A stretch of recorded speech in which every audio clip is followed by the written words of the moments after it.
Selamat pagi para peserta didik kelas 12 Bisnis dan Pemasaran. Berjumpa lagi dalam PJJ, pembelajaran jarak jauh di masa pandemi COVID-19 ini. Sekarang mata pelajaran kita pada pagi hari ini adalah produk kreatif dan kewirausahaan. Sebelum Bapak membahas ini, nanti setelah semoga secepatnya kita bertatap muka, Bapak akan menyampaikan beberapa hal untuk praktek kalian di di semester kedua untuk untuk nilai prakteknya. Sekarang kita lihat materinya.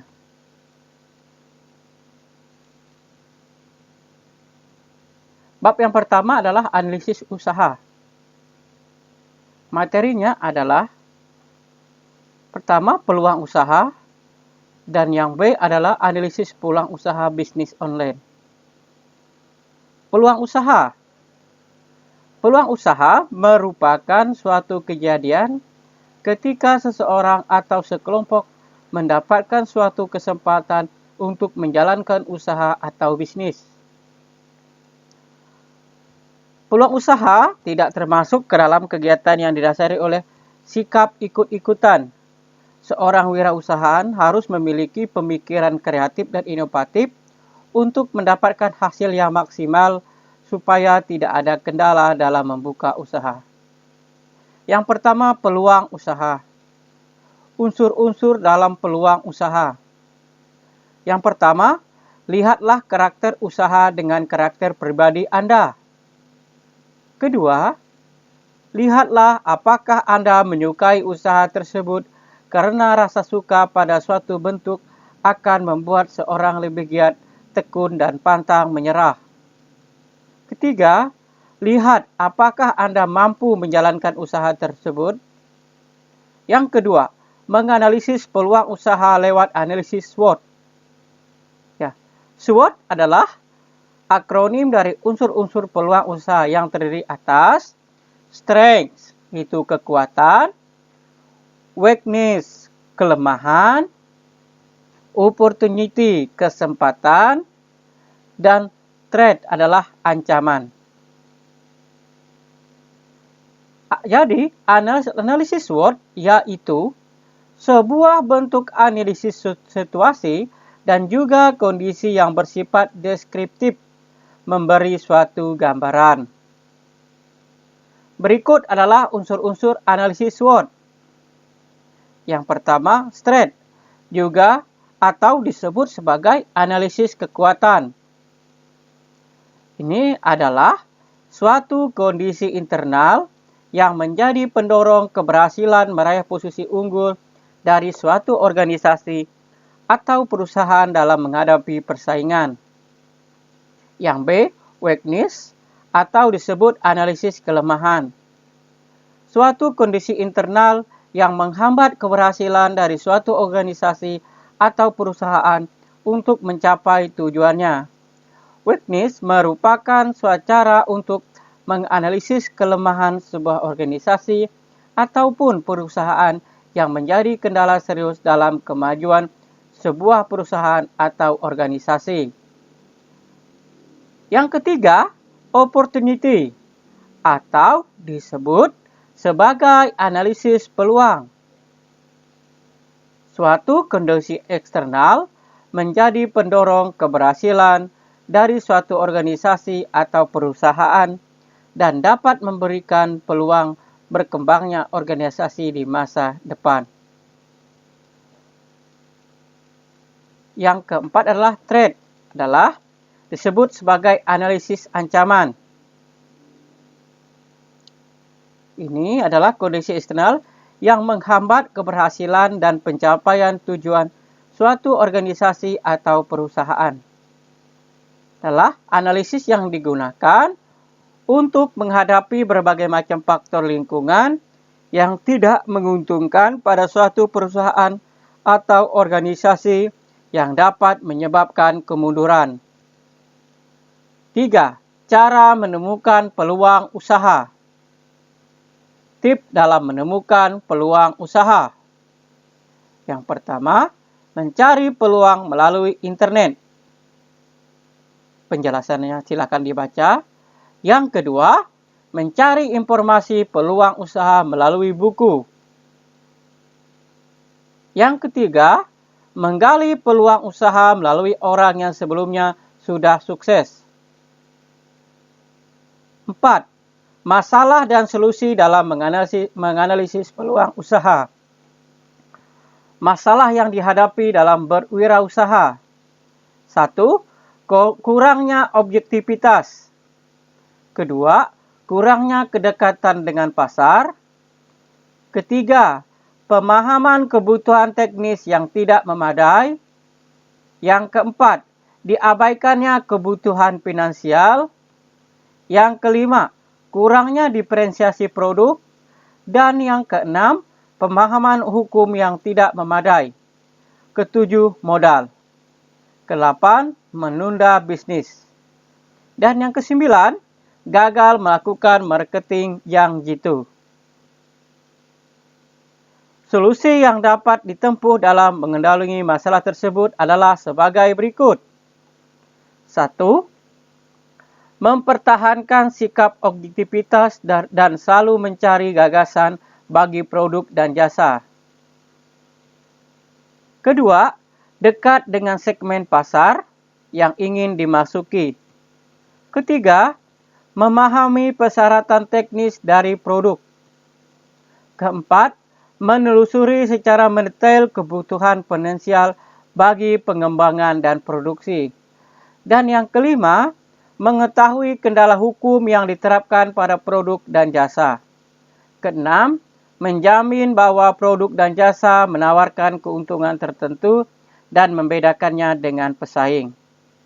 Ketujuh, melindungi gagasan kreatif melalui hak paten, hak cipta, merek dagang, dan merek jasa. Analisis yang B adalah analisis peluang usaha bisnis online. Yang pertama, memulai bisnis online. Apabila tidak mempunyai banyak modal menjadi suatu masalah, solusinya adalah menjalankan suatu usaha atau bisnis melalui internet. Karena menjalankan bisnis di internet tidak mengeluarkan modal besar. Modal yang dibutuhkan saat berbisnis menggunakan internet hanyalah website dan rekening bank. Yang kedua, analisis SWOT dalam bisnis daring. Yang pertama adalah S, strength. Yang ke B, W, weakness. C, opportunity. D, threat. Strength, yang pertama itu strength.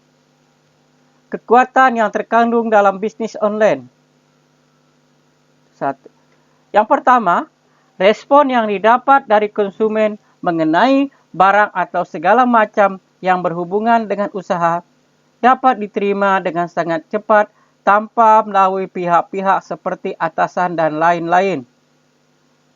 Yang kedua, toko online dinilai mudah untuk memahami kemauan dan kebutuhan pelanggan. Yang ketiga, bisnis online adalah bisnis yang sedang marak dan menjanjikan. Keempat, modal yang dibutuhkan relatif kecil. Kelima, karena minimnya pengeluaran, barang online shop menjadi lebih mudah dari barang yang dijual secara konvensional. 6. Lebih dekat dengan pelanggan. Ketujuh, pilihan produk lebih banyak karena biasanya memiliki sistem pre-order. Ke-8, pasar yang tidak terbatas dapat dijangkau siapa saja. Yang ke-9 adalah transaksi bisa dilakukan dengan mudah dalam waktu 24 jam. Sistem pengiriman produk yang profesional seperti JNE, Tiki, Si Cepat, dan lain-lain. Dan yang ke-9 adalah team shipping. Sekarang, weakness adalah kelemahan yang terkandung dalam bisnis online. Yang pertama, mudah dapat menjangkau kota dan masyarakat yang memiliki akses internet. Hanya dapat menjangkau kota dan masyarakat yang memiliki akses internet. Jumlah saingan sangat banyak. Belum ada undang-undang yang mengatur tentang internet marketing sehingga tidak dapat menuntut apabila ada masalah. Yang kelima, meskipun profesional, jasa pengiriman masih sering membuat kesalahan. Yang keenam, banyak masyarakat yang belum sepenuhnya percaya dengan online shop. Ketujuh, proses pengiriman memakan waktu, terutama makin maraknya online shop saat ini. 8. Sering adanya ketidakpuasan dari pelanggan. Ke-9, mahalnya biaya kirim. Ke-10, masyarakat seringkali ragu akan kualitas barang terjual. Ke-11, promosi yang terbatas, mahal dan seringkali diacuhkan. Yang C atau opportunity adalah kesempatan yang terdapat pada bisnis daring. 1. Tren yang selalu berganti membuat online shop lebih mudah beradaptasi karena online shop lebih fleksibel. Yang kedua, teknologi yang baru membuat online shop juga terus berkembang. Ketiga, ekspansi bisnis yang sangat global. Keempat, selalu tersedia setiap hari 24 jam dan 7 hari. Kelima, perkembangan bisnis yang cepat dan cakupannya luas. Keenam, promosi yang bisa dilakukan kapan saja membuat online shop akan terus dilihat oleh pelanggan. Ketujuh, banyaknya masyarakat yang suka belanja, terutama belanja online, menjadi suatu kesempatan besar para penjual online. Ke-8, barang yang bagus dan murah membuat online shop semakin laku. Keempat adalah threat. Ancaman-ancaman yang biasanya terdapat pada bisnis daring. 1. Pesaing yang banyak. Kedua, perubahan lingkungan pasar. Ketiga, inovasi produk yang harus selalu dilakukan. Yang keempat, tidak adanya privasi karena data-data pelanggan akan diketahui untuk keperluan pengiriman. Kelima, banyak mindset yang tetap menganggap belanja online sangat berisiko. Keenam, banyak terjadi penipuan. Yang ketiga, usaha agar bisnis daring tetap berjalan. Ada 8 usaha yang dapat kita jalankan agar bisnis daring tetap berjalan. Yang pertama, deskripsi produk harus dilakukan dengan baik. Yang kedua, foto harus berkualitas tinggi. Yang ketiga, kebijakan yang mudah diakses. Keempat, program analisis yang kuat. 5. Informasi tentang kontak perusahaan yang jelas. 6. Fungsi pencarian baik. 7. Buatlah tombol ajakan. Sekian penjelasan dari Bapak. Setelah ini akan Bapak kasih tugas. Tugas yang kemarin sudah Bapak koreksi, boleh kalian melihat nilainya. Dan untuk materi ini akan menjadi materi yang akan kita ulangankan ataupun dimitkan. Termasuk materi kelas 10 dan kelas 11 kalau ada kewirausahaan. Semoga itu saja dari penjelasan Bapak. Mohon maaf kalau ada salah-salah kata atau perbuatan-perbuatan selama Bapak recording tadi tidak menyenangkan kalian. Harap dimaklumi.